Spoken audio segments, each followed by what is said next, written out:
Bien-aimés frères et sœurs en Jésus-Christ, je vous salue tous dans le Seigneur.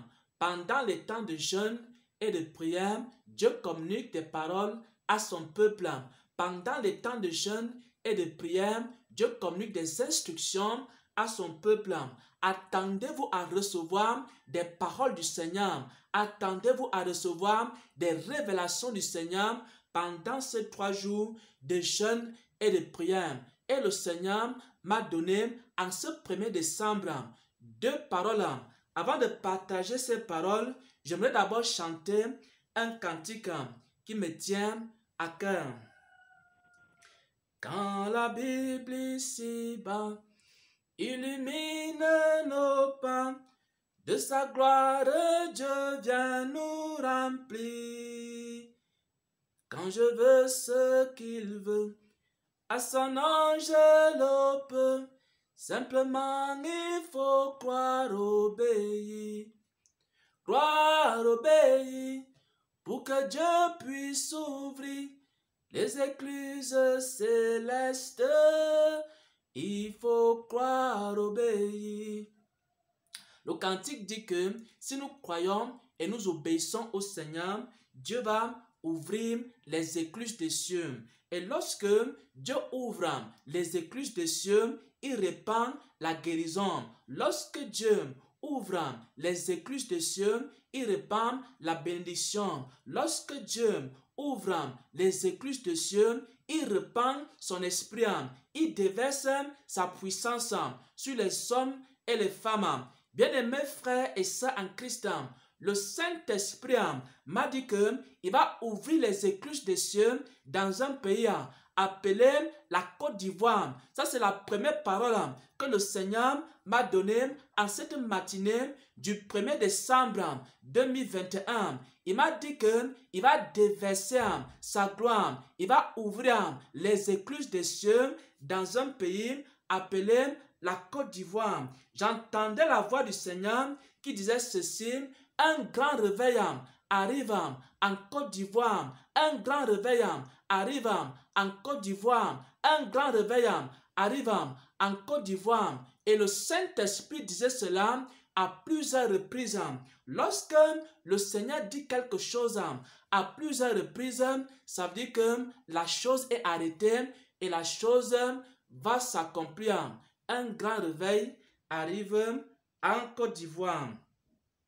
La deuxième chose que le Seigneur m'a dit concerne les chrétiens des temps de la fin et des malheurs qui vont arriver à la plupart d'entre eux. Le Seigneur me montre ici une église qui représente l'ensemble du corps de Christ, qui représente les chrétiens de ces temps de la fin. Et le Seigneur me montrait que les chrétiens étaient en train de pleurer. Les chrétiens étaient en train de se lamenter. Les chrétiens étaient en train de gémir.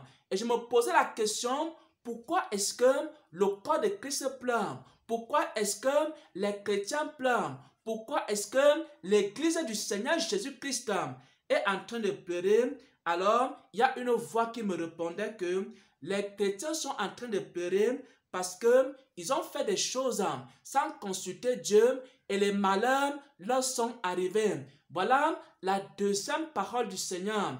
Le Seigneur dit que si nous faisons des choses sans le consulter, dans ce temps la fin, le malheur risque de nous arriver.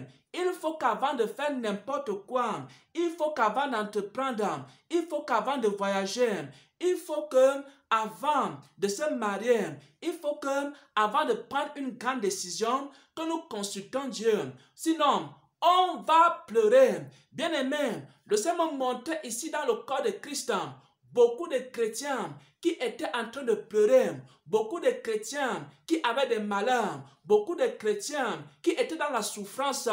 Et pourquoi ces chrétiens étaient dans la souffrance? Parce qu'ils ont emprunté des chemins sans Dieu. Ils ont emprunté des chemins sans consulter Dieu. Ils ont emprunté des chemins sans recommander entre les mains du Seigneur. Et ensuite, les malheurs leur sont arrivés. Ils ont commencé à pleurer. C'est pourquoi dans l'église actuelle, Il y a beaucoup qui pleurent. Il y a beaucoup qui se lamentent. Il y a beaucoup qui sont en train de se plaindre. Simplement parce que ils n'ont pas consulté Dieu. Et le Saint-Esprit nous dit aujourd'hui, si tu ne veux pas pleurer mon frère, si tu ne veux pas pleurer ma soeur, il faut d'abord consulter Dieu. Avant de signer ce contrat, il faut d'abord consulter Dieu. Si tu ne veux pas pleurer mon frère, si tu ne veux pas pleurer ma soeur, il faut d'abord consulter Dieu. Avant d'effectuer ce voyage, il faut d'abord consulter Dieu. Si tu ne veux pas pleurer mon frère, ma soeur, il faut que tu consultes Dieu. Avant de te marier, consulte d'abord le Seigneur. Cherche d'abord sa face. Et n'importe quelle décision que tu vas prendre dans ta vie, quelle activité que tu vas mener, il faut que tu consultes Dieu. Sinon, tu vas pleurer. Bien aimé, le Seigneur me montrait que les gens étaient en train de pleurer, de pleurer. Beaucoup de gens pleuraient, mais c'était des chrétiens qui pleuraient. Nous étions dans les temps de la fin. Le Seigneur me montrait cela dans un songe. On était dans les temps de la fin. Il y avait beaucoup de gens qui pleuraient, qui se lamentaient. Et c'était des chrétiens. Pourquoi? Parce qu'ils ont fait des choses sans consulter Dieu.